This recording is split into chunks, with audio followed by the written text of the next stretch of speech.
I rise in proud support of legislation that will break down barriers for those with medically determined ALS. ALS is a progressive and fatal neurodegenerative disease that affects the motor nerve cells in the brain and spinal cord, gradually robbing patients of the ability to speak, eat, and eventually breathe. Currently, there are no meaningful treatments, no known cause, and no cure. But today we have reason to hope. Since 2016, Senators Whitehouse and Cotton have championed the ALS Disability Insurance Access Act. Thanks to their tireless efforts, we're about to give ALS patients and their families more timely access to their Social Security disability benefits. No longer will these patients have to wait 5 months to access benefits they've earned. Passing this act will help alleviate some of the financial burdens that accompany an ALS diagnosis and will allow patients and their families to focus their precious time where it needs to be with their loved ones in their battle against the disease. ALS is not a rare disease. More than 5,600 individuals in the U.S. are diagnosed each year, meaning 15 Americans are diagnosed each day. Not only is ALS common, it is also extremely personal to many in this chamber, and it's personal to me. My cousin Ann Seitz lost her battle with ALS on Thanksgiving Day 10 years ago. Her husband Terry Seitz currently resides in my hometown and is my state director of outreach.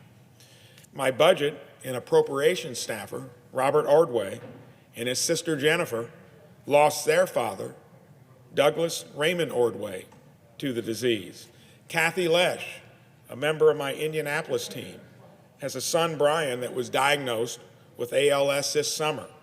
Brian also lost his father, has fortunately been enrolled in a clinical trial. We are all praying for his treatments to be effective. It shows you just in the network of people I've come to know back home and here in the Senate how many lives are affected by it. Countless patients in the Hoosier state. I'd like to personally thank Tina Ketzel, the executive director of the Indiana ALS Association, for bringing this bill to the attention of our office. I'd also like to give a heartfelt thank you to Corey Poland of Brownsburg, Indiana, for his passionate and unwavering advocacy in support of the bill. Corey has become a friend to our office and has also been a champion of legislation I introduced, the Promising Pathway Act, which would provide new FDA authority to more rapidly approve specifically diseases like this. And I'd be remiss if I did not thank I Am ALS, especially Brian Wallach, Danielle Carnival, and Dan Tate for their unyielding devotion to this and to fixing our broken healthcare system. Today, we come one step closer to accomplishing this pursuit. It has been a great honor to co-found the first ever Senate ALS caucus with my colleague across the aisle, Senator Chris Coons from Delaware.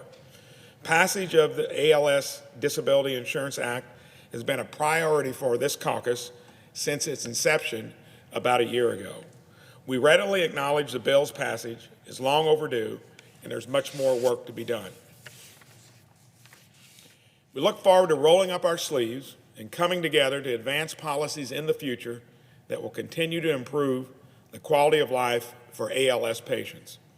In doing so, we celebrate ALS patients, those we have lost, those who are currently fighting this dreadful disease, and those whose journeys have not yet begun. It is a disease which does not have the luxury of a large community to raise awareness and fight for reforms. ALS has no survivor community. It is up to us then to speak up for those who can no longer speak and to stand up for those who can no longer stand.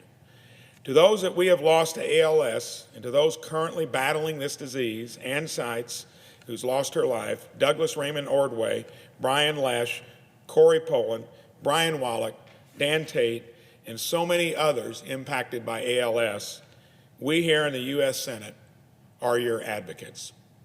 I yield the floor.